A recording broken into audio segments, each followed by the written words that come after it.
हमें बहुत सारी क्लाइंट्स की क्वेरीज आती है कि कैसे हम लोग इनपुट टैक्स क्रेडिट को अपने आउटपुट टैक्स के साथ सेट ऑफ कर सकते हैं जिससे कि हमारा maximum input tax credit utilise हो।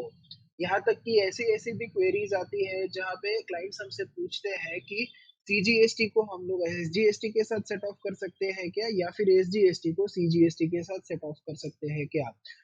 तो नमस्कार दोस्तों, मैं हूं हेमंत रांका और इस वीडियो में हम लोग इसी के बारे में डिटेल में बात करने वाले हैं। तो यहाँ पे सबसे पहले मैंने यहाँ पे इनपुट टैक्स क्रेडिट आईजीएसटी का, इनपुट टैक्स क्रेडिट सीजीएसटी का और इनपुट टैक्स क्रेडिट एसजीएसटी का यहाँ पे ले लिया है। तो वन बाय वन मैं आपको एक्सप्लेन करूंगा कि किस तरीके से आप यहाँ पे सेट ऑफ कर सकते हो। तो सबसे पहले आपका है इनपुट टैक्स क्रेडिट आईजीएसटी का।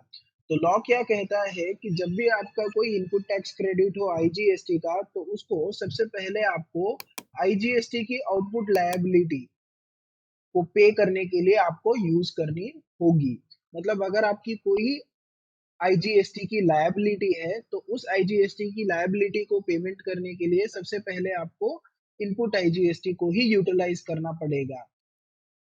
तो उसके बाद अगर कोई बैलेंस अमाउंट बचता है, ध्यान रखिए, उसके बाद अगर कोई बैलेंस अमाउंट बचता है तो फिर वो आप अपने आउटपुट सीजीएसटी और आउटपुट एसजीएसटी के पेमेंट के लिए यूटिलाइज आप कर सकते हो। उसके बाद जो बैलेंस अमाउंट बचता है उस अमाउंट को आप अपने सीजीएसटी के आउटपुट टैक्स को या फिर एसजीएसटी के आउटपुट टैक्स को पे करने के लिए या यूटिलाइज कर सकते हो। यहाँ पे आपको किस प्रोपोर्शन में इन दोनों लायबिलिटीज को पेमेंट करने के लिए अमाउंट को यूज करना है आईजीएसटी का, इसका कोई भी यहाँ पे रिस्ट्रिक्शन नहीं है। मतलब आप 80% सीजीएसटी को यूटिलाइज कर सकते हो और 20% एसजीएसटी को यूटिलाइज कर सकते हो, या फिर आप 50-50 कर सकते हो, या फिर आप 20-80 कर सकते हो। जिस भी मैनर में आपका इलेक्ट्रॉनिक कैश लेडजर से मिनिमम टैक्स लायबिलिटी आए, उस मैनर में आप इसको यहाँ पे यूटिलाइज कर सकते हो। तो ये बहुत इंपॉर्टेंट बात है। यहाँ पे आपको एक चीज का ध्यान रखना है कि जब भी आप 3B फाइल करते हो और सिस्टम आपको सेट ऑफ बताता है, जो पॉसिबल सेट ऑफ बताता है, उसमें सिस्टम क्या करता है, जो आईजीएसटी का इनपुट आपका बचता है वो पूरा का पूरा वो आउटपुट एसजीएसटी को ही सेट ऑफ करने की यहाँ पे कोशिश करता है। लेकिन उस केस में आपको क्या करना होता है कि उस सिस्टम वाले सेट ऑफ को रिमूव करके आपको दोनों ही सीजीएसटी और एसजीएसटी में उसको 50-50% यहाँ पे यूटिलाइज करना बेहतर रहेगा, ताकि जब भी आपकी आउटपुट की कोई लायबिलिटी आएगी अपने बैंक अकाउंट से भरने की, तो सेम प्रोपोर्शन में ही आएगी।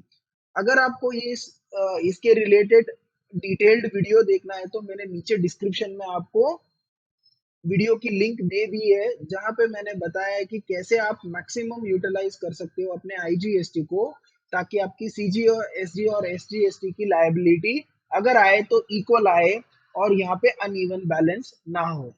ठीक है, उसके बाद आता है आपका इनपुट सीजीएसटी। इस इनपुट सीजीएसटी को आप हाँ, एक और बात यहाँ पे आपको ध्यान रखनी है, आप ये जो इनपुट आईजीएसटी है ये पूरा आउटपुट एसजीएसटी पेमेंट करने के लिए भी यूज कर सकते हो, या फिर पूरा आप आउटपुट सीजीएसटी को भी पेमेंट करने के लिए यहाँ पे यूज कर सकते हो। उसके बाद आती है आपकी इनपुट टैक्स क्रेडिट जो कि रिलेटेड सीजीएसटी की है।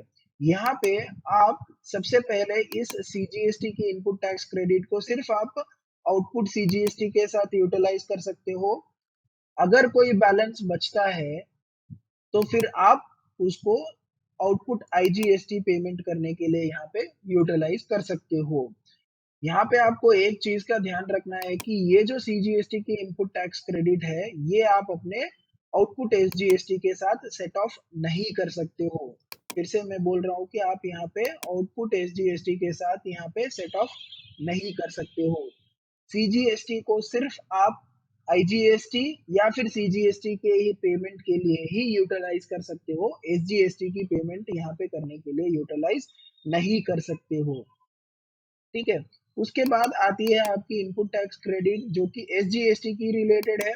तो यहाँ पे एसजीएसटी की इनपुट टैक्स क्रेडिट को आप सबसे पहले अपनी आउटपुट एसजीएसटी की लायबिलिटी पेमेंट करने के लिए यूटिलाइज कर सकते हो, या फिर आप आउटपुट आईजीएसटी की लायबिलिटी पेमेंट करने के लिए यूटिलाइज कर सकते हो। तो यहाँ पे ध्यान देने वाली बात यह है कि अगर आपकी एसजीएसटी की इनपुट टैक्स क्रेडिट है और सीजीएसटी पेएबल आ रहा है, तो यहाँ पे आप क्रॉस यूटिलाइजेशन नहीं कर सकते हो। तो मोटा मोटी यहाँ पे ये समझ में आता है कि सीजीएसटी की इनपुट टैक्स क्रेडिट होगी तो एसजीएसटी के साथ सेट ऑफ नहीं होगी, और एसजीएसटी की इनपुट टैक्स क्रेडिट होगी तो सीजीएसटी से सेट ऑफ नहीं होगी। एक और टिपिकल सिनेरियो यहाँ पे मैं आपको एक्सप्लेन करना चाहता हूँ। अगर आपकी आईजीएसटी की लायबिलिटी है, आपकी किसी मंथ में सिर्फ आईजीएसटी की लायबिलिटी है और आपके पास इनपुट सीजीएसटी पड़ा हुआ है और इनपुट एसजीएसटी पड़ा हुआ है, तो उस केस में आप सबसे पहले अपना इनपुट सीजीएसटी ही आउटपुट एसजीएसटी को पेमेंट करने के लिए यूज कर सकते हो, और ये अमाउंट नील होने के बाद ही अगर आपके पास इनपुट आईजीएसटी है फिर वो आप यूटिलाइज करके आउटपुट आईजीएसटी को भर सकते हो। यहाँ पे अगर आप 50-50% इक्वल पोर्शन में पेमेंट करने की कोशिश करोगे तो यहाँ पे सिस्टम नहीं लेगा।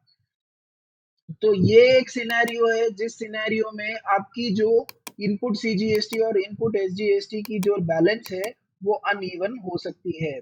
अगर किसी महीने में आपका सिर्फ आईजीएसटी की आउटपुट लायबिलिटी है और इनपुट सीजीएसटी इनपुट एसजीएसटी है आपके पास, तो सबसे पहले आपको सीजीएसटी को ही यूटिलाइज करना होगा पेमेंट करने के लिए, उसके बाद ही आप एसजीएसटी को यूज कर सकते हो। तो आशा करता हूँ कि इस वीडियो से आपकी काफ़ी सारे डाउट्स क्लियर हो चुके होंगे। अगर आपको ये वीडियो पसंद आया हो तो वीडियो को लाइक कीजिएगा, चैनल को सब्सक्राइब कीजिएगा, ताकि आपको इसी तरह के जीएसटी, इनकम टैक्स, टैली के रिलेटेड वीडियोस रेगुलरली मिलते रहे। तो आपसे मिलता हूँ मैं अगले वीडियो में। धन्यवाद।